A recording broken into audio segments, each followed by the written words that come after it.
All right, for you fellow entrepreneurs out there, I have a secret to share today. So I have a formula that can drastically help you increase your chances of raising funding from investors for your next big idea. So you guys want to know what the secret is, right? Okay. Now, when my two co-founders and I first started raising capital for our tech startup, there was one thing I really had to let go of, and that was everything I knew to be true about how to raise capital. Specifically, there were three things that I really just had to drop. The first was reading. So I was really into reading how other companies had raised startup capital in hopes of finding some kind of common path and how I could just replicate the process. So we're talking Mashable, TechCrunch, I was all about the Facebook IPO, all of that kind of stuff. And once I decided to just stop reading about how other people did it and focused on maybe our own path, I was able to get a lot further. The second thing is I had to own where we were. Now, I had thought that you had to be located in Silicon Valley and have primetime office space and have a team of Stanford grads to really raise any money. Well, we were working in a garage in Salt Lake City. So we were kind of far from where I thought we needed to be.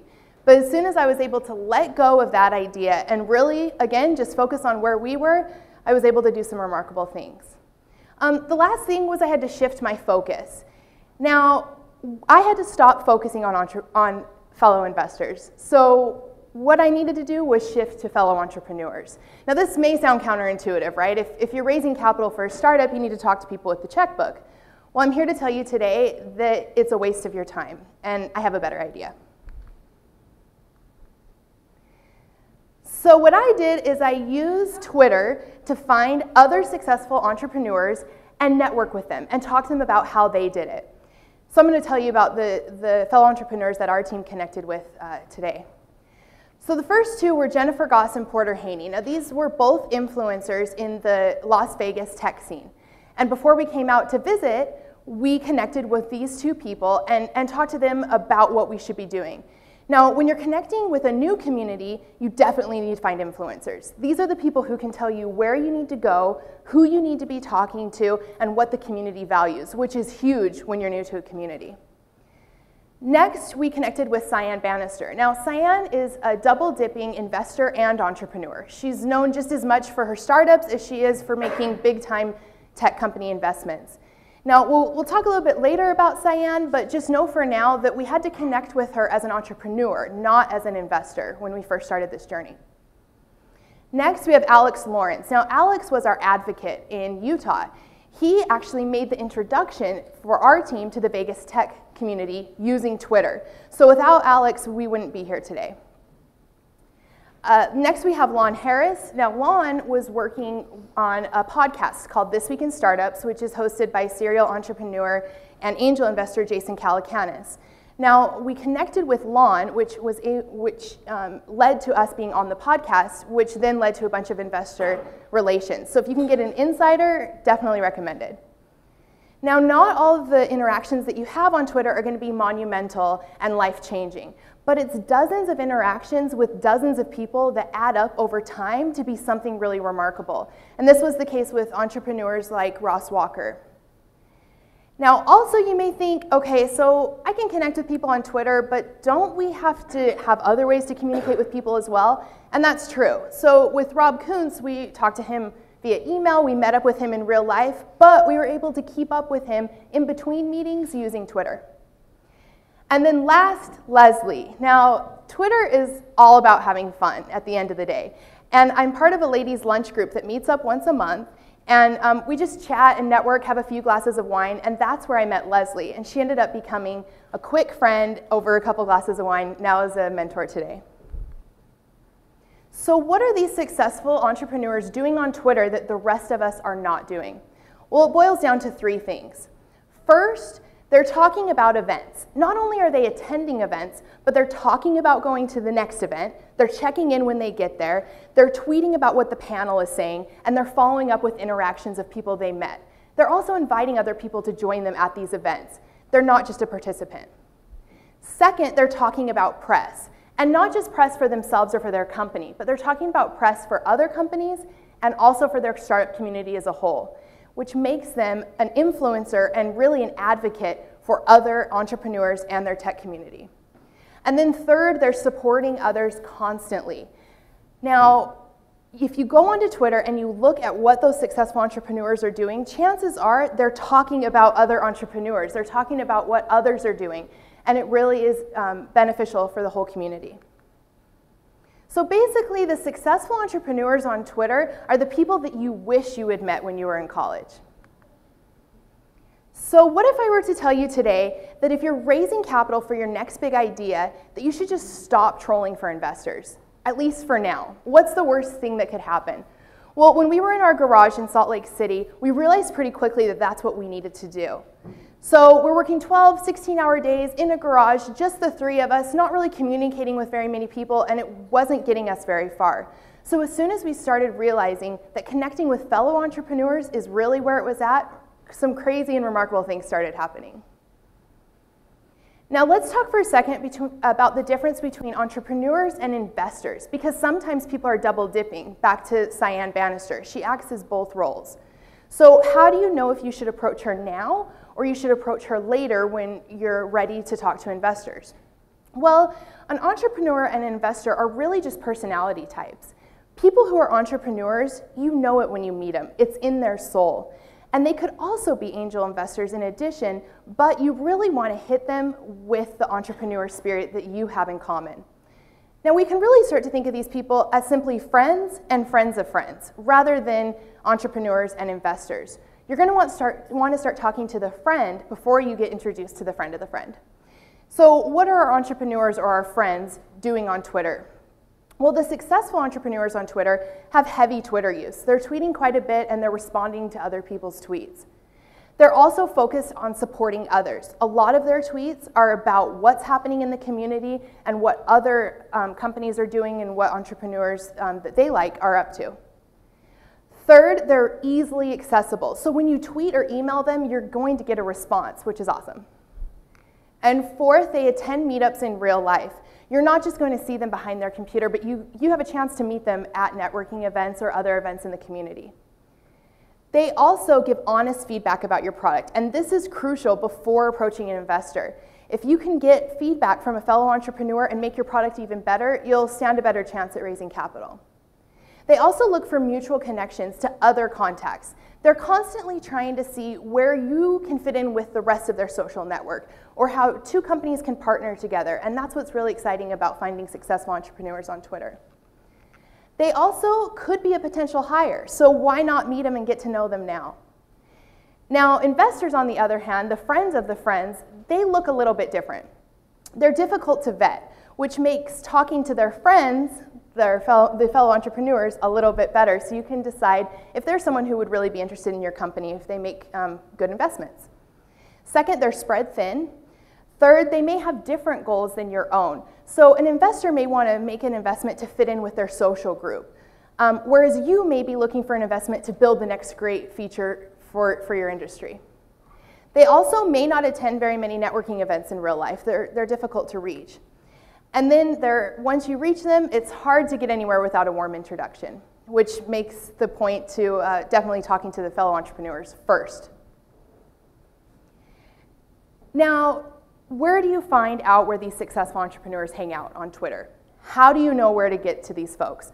Well, the best way is using hashtags on Twitter. Now, a hashtag is a word or a phrase that's searchable that lets other people jump into the conversation.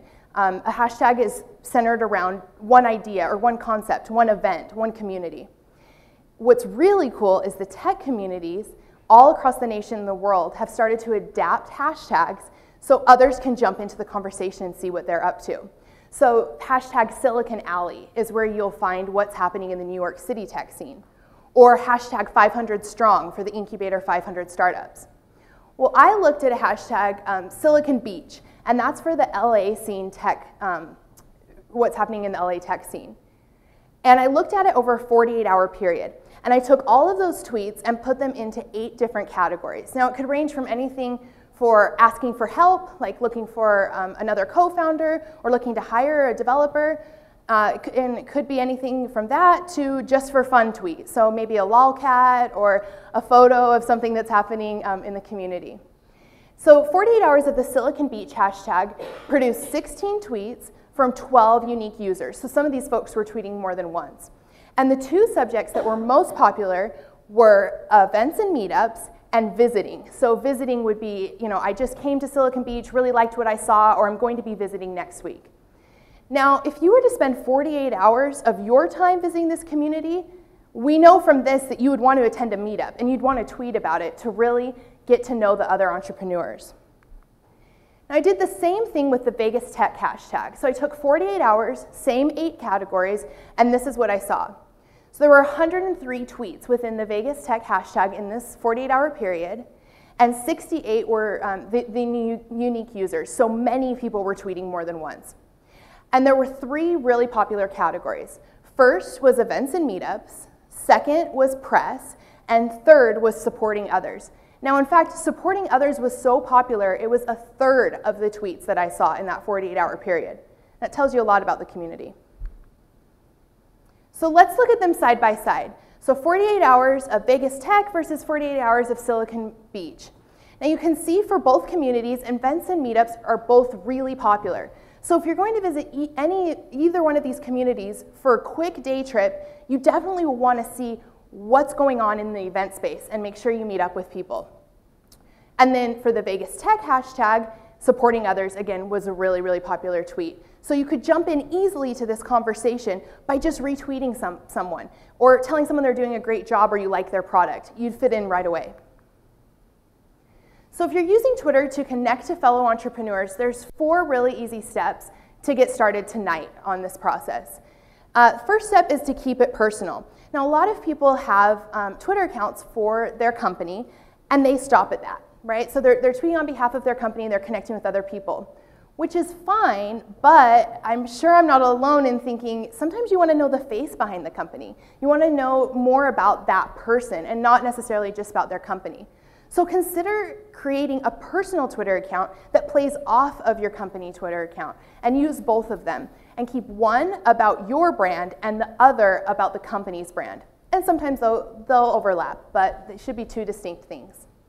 Second, you're going to seek out tech scene hashtags. Now all tech scenes across the nation or across the world have hashtags in their community, but when you find it, it's gold. It's a really easy way to see who are influencers, what the community values, and where are people hanging out. So once you find those, pinpoint them and start following them to see what's going on. Third, you're going to grow a Twitter list of entrepreneurs that you admire. Now these could be people that are part of those tech scenes that you looked at for the hashtag, or they could be just entrepreneurs on your dream list of people you'd like to meet. But the point is to get a list of people who you know are successful and are using Twitter and are making a direct impact on the communities by using that medium. And then fourth, this is where the work really comes in. You're going to observe, you're going to jump in, and then you're going to meet in real life. So observing, you're just looking at what people are talking about. Who are influencers? Who are power players in this community? Who do you want to meet when you come visit the community? Second, you're going to jump in. Connect with those people, give them a retweet, see what their product is about, give them some feedback on that. Look at press that they're talking about and give your comment on it too. And then meet up in real life. When you take that day trip to the community, you should know where you need to go, who you need to meet, and what you need to be doing because you've watched the community over time. And this is what we did with the Vegas Tech hashtag. So I'm going to take you through a few tweets.